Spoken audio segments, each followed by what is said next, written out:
जय हिंद दोस्तों, स्वागत है आप सभी का आपके अपने YouTube चैनल जैकपुर पे। तो आज के इस वीडियो में हम लोग क्लास 12 के हिस्ट्री के टॉप 100 MCQ का पार्ट 2 करने वाले हैं। पार्ट 1 में हम लोगों ने 1 से लेकर 50 तक के MCQ को देख लिया था। आज हम लोग 51 से लेकर के 100 तक के MCQ को कंप्लीट कर लेंगे। तो वीडियो काफ़ी इंपॉर्टेंट होगा, शुरू से लेकर अंत तक बने रहिए। साथ ही साथ यदि आपने अभी तक हमारे चैनल को सब्सक्राइब नहीं किया है तो कर लीजिए, बेल आइकन को प्रेस कर लीजिए ताकि आने वाली हर एक वीडियो का नोटिफिकेशन आपके मोबाइल पर जाए। इसके अलावा आप हमारे दिए गए नंबर पर संपर्क करके आप अपने व्हाट्सएप ग्रुप को ज्वाइन कर सकते हैं। तो चलिए स्टार्ट करते हैं। हम देखते हैं पहला सवाल। सबसे पहला सवाल 51 नंबर क्वेश्चन को देखिएगा। इसमें कहा गया कि 1857 की क्रांति में सबसे पहले सैनिक विद्रोह कहाँ पर हुआ था। तो सबसे पहले जो सैनिक विद्रोह हुआ था ये आपका मेरठ में हुआ था। कहाँ पे हुआ था? मेरठ में हुआ था। Option number A correct answer हो जाएगा। क्वेश्चन नंबर आते हैं हम लोग 52 में। कहा गया है कि मोहनजोदड़ो किस नदी के किनारे बसा हुआ है। तो मोहनजोदड़ो जो बसा हुआ है वो सिंधु नदी के किनारे बसा हुआ है। ऑप्शन नंबर सी हमारा यहाँ पे करेक्ट आंसर हो जाएगा। क्वेश्चन नंबर आते हैं 53 पे। कहा गया है कि तारीख ए हिंद किस यात्री की रचना है। अब तारीख ए हिंद जो है आपको बताना है किस यात्री की रचना है। तो ये जो रचना है ये अलबरूनी की रचना है। ऑप्शन नंबर ए हमारा करेक्ट आंसर होगा। क्वेश्चन नंबर आते हैं 54 पे। कहा गया है तुलसीदास ने किस भाषा में रामचरितमानस की रचना की है।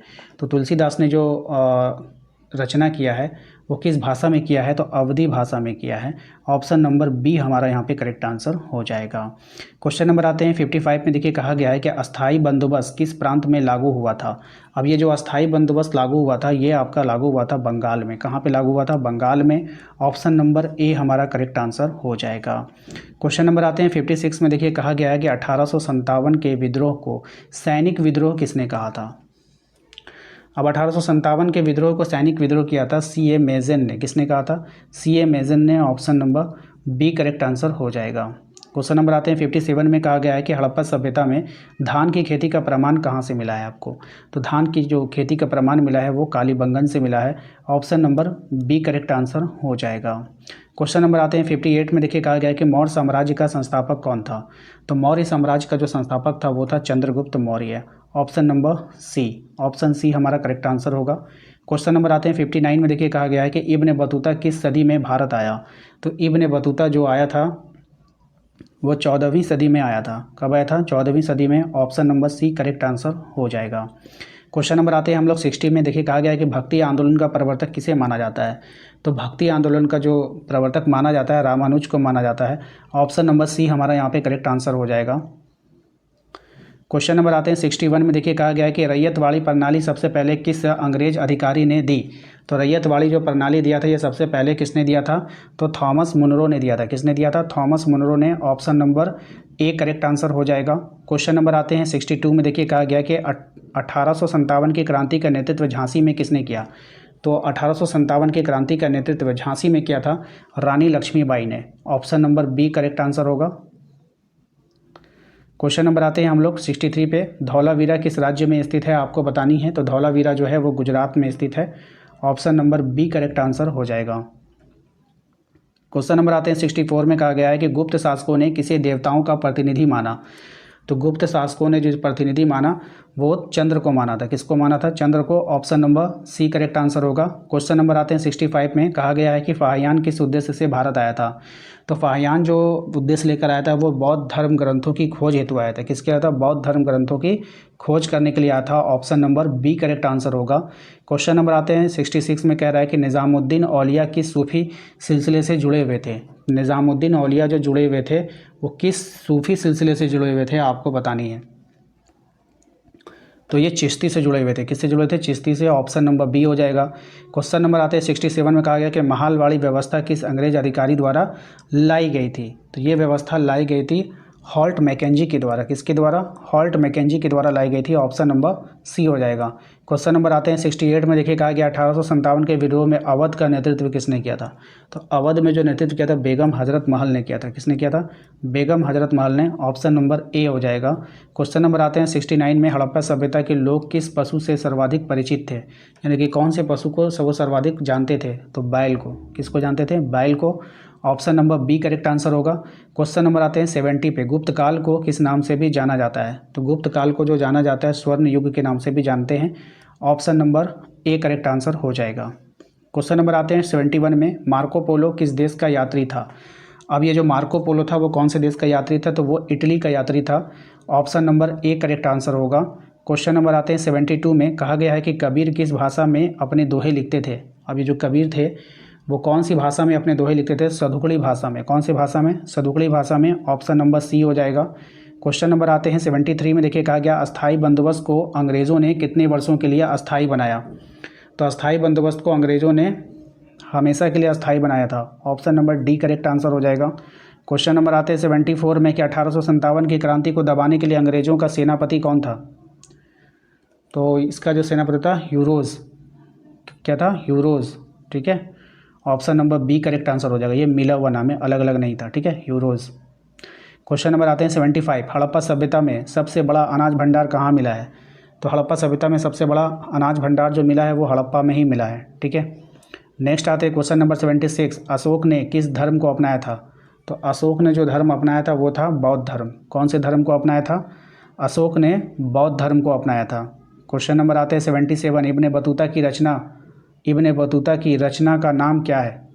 यानी इब्ने बतूता ने क्या चीज़ रचना किया था? तो रिहला। किसका रचना किया था? रिहला। इसी क्वेश्चन को आपको घुमाकर पूछेगा कि रिहला के रचनाकार कौन है? तो इब्ने बतूता, ठीक है। क्वेश्चन नंबर आते हैं 78, गुरु नानक का जन्म स्थान किस स्थान पर हुआ है? गुरु नानक का जन्म किस स्थान पर हुआ है आपको बताना है। तो तलवंडी में। कहाँ पे हुआ है? तलवंडी में। ऑप्शन नंबर ए हो जाएगा। क्वेश्चन नंबर आते हैं 79 में, रैयत वाली व्यवस्था में कर किससे लिया जाता था? तो रैयत वाली व्यवस्था में जो कर लिया जाता था वो किसान से लिया जाता था। किससे लिया जाता था? किसान से लिया जाता था। क्वेश्चन नंबर आते हैं 80 में, 1857 की क्रांति के समय ब्रिटेन की महारानी कौन थी? तो उस समय जो ब्रिटेन की महारानी थी वो विक्टोरिया थी। ऑप्शन नंबर बी हो जाएगा, ठीक है। क्वेश्चन नंबर आते हैं 81 में, कह रहा है कि मोहनजोदड़ो किस वर्तमान देश में है?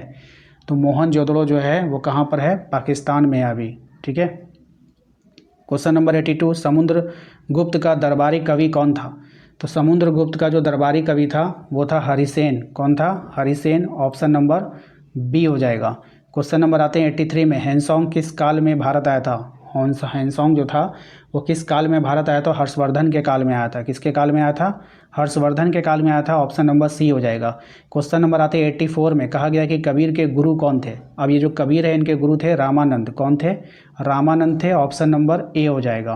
क्वेश्चन नंबर आते हैं 85, कह रहा है कि नील विद्रोह का मुख्य कारण क्या था? तो नील विद्रोह का जो मुख्य कारण था वो था आपका जबरन नील की खेती करवाते थे वे लोग, ठीक है। Option number B correct answer होगा। क्वेश्चन नंबर आते हैं 86 में, कहा गया कि 1857 की क्रांति को किसने भारत का राष्ट्रीय युद्ध कहा? तो किसने कहा था? कार्ल मार्क्स ने। किसने कहा था? कार्ल मार्क्स ने। Option number B correct answer हो जाएगा। क्वेश्चन नंबर 87 पे आते हैं, हड़प्पा वासी किस धातु का प्रयोग सबसे अधिक करते थे? तो हड़प्पा वासी जो धातु का सबसे ज़्यादा प्रयोग करते थे वो था कांसा। ऑप्शन नंबर सी। नेक्स्ट आते हैं 88 में, कह रहा है कि बौद्ध धर्म के प्रसार में अशोक ने कौन सी भाषा का उपयोग किया? तो यहाँ पे बौद्ध धर्म के प्रसार में अशोक ने जो भाषा का प्रयोग किया वो प्राकृत भाषा था। Option number B correct answer होगा। क्वेश्चन नंबर आते हैं 89 पे, कहा गया कि अलवर संत किस देवता की भक्ति करते थे? तो अलवर संत जो करते थे वो विष्णु देवता की भक्ति करते थे। Option number B correct answer होगा। क्वेश्चन नंबर आते हैं 90 पे, कहा गया है कि महालवाड़ी व्यवस्था मुख्यतः किन क्षेत्रों में लागू थी? तो ये व्यवस्था जो लागू थी ये उत्तर पश्चिमी प्रांत में लागू थी। Option number A correct answer होगा। क्वेश्चन नंबर आते हैं 91 में, देखिए कहा गया है कि 1857 की क्रांति में ग्वालियर का नेतृत्व किसने किया? तो यहाँ पे किया था ग्वालियर का नेतृत्व तात्या टोपे ने किया था। Option number C. Option C correct answer होगा। क्वेश्चन नंबर आते हैं हम लोग 92 में, देखिए कहा गया है कि धौलावीरा की खोज किसने की थी? तो धौलावीरा की जो खोज किया था वो किया था आर.एस. बिष्ट ने। किसने किया था? आर.एस. बिष्ट ने किया था। Option number A correct answer हो जाएगा। क्वेश्चन नंबर आते हैं 93 पे, देखिए कह रहा है कि गुप्त वंश का प्रथम शासक कौन था?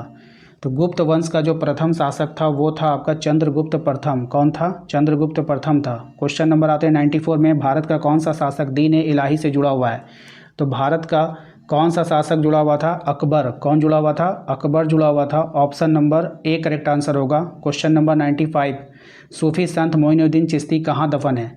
तो सूफी संत मोइनुद्दीन चिश्ती जो दफन है वो अजमेर में दफन है। ऑप्शन नंबर ए हो जाएगा। क्वेश्चन नंबर 96 कह रहा है अस्थाई बंदोबस्त के अंतर्गत जमींदारों को किस अधिकार से वंचित किया गया था? तो ये जो वंचित किया गया था ये सैनिक शक्ति। क्या हो जाएगा? सैनिक शक्ति। ऑप्शन नंबर सी हो जाएगा। क्वेश्चन नंबर आते हैं 97 में, कहा गया कि 1857 की क्रांति में इंग्लैंड की संसद ने कौन सा अधिनियम पारित किया? ये था भारत शासन अधिनियम 1858। इसी अधिनियम को जो है उन लोगों ने पारित किया था। क्वेश्चन नंबर आते हैं 98 में। कहा गया हड़प्पा सभ्यता के लोग किस देवी की पूजा करते थे? तो हड़प्पा सभ्यता के लोग जो पूजा करते थे वो मातृ देवी की पूजा करते थे। Option number B correct answer होगा। क्वेश्चन नंबर आते हैं 99 में। देखिए कहा गया है कि गुप्त काल में प्रमुख कर उपकर किस पर लगता था? तो ये जो कर लगता था उपज पर लगता था। ठीक है, ऑप्शन नंबर बी हो जाएगा। क्वेश्चन नंबर आते हैं 100 पे। कहा गया है कि 1857 की क्रांति का मुख्य नारा क्या था? तो 1857 की क्रांति का जो मुख्य नारा था वो था आपका Delhi Chalo. Option number C. तो हमने टॉप 100 क्वेश्चन को कंप्लीट कर लिया है। आशा करते हैं कि आप लोगों को पसंद आया होगा। वीडियो अच्छा लगा तो लाइक करना बिल्कुल भी ना भूलें। चैनल पे पहली बार विजिट कर रहे हैं सब्सक्राइब कर लीजिए, बेल आइकन को प्रेस कर लीजिए ताकि आने वाली हर एक वीडियो का नोटिफिकेशन आपके मोबाइल पर जाए। इसके अलावा आप हमारे दिए गए नंबर पर एक मैसेज करके अपने व्हाट्सअप ग्रुप को ज्वाइन कर सकते हैं। साथ ही साथ आप लोगों की परीक्षा की तैयारी के लिए हम एक टारगेट ग्रुप चला रहे हैं जिसमें आप लोगों को रोज़ छोटे छोटे टारगेट दिए जाते हैं, PDF नोट्स उपलब्ध कराया जाता है, सभी प्रकार के सपोर्ट आप लोगों को वहाँ पे उपलब्ध कराए जाते हैं। अगर आप उस टारगेट ग्रुप को ज्वाइन करना चाहते हैं तो आप उसके लिए भी इंक्वायरी कर सकते हैं इस दिए गए नंबर पे संपर्क करके। मिलते हैं नेक्स्ट अगले वीडियो में। Thank you.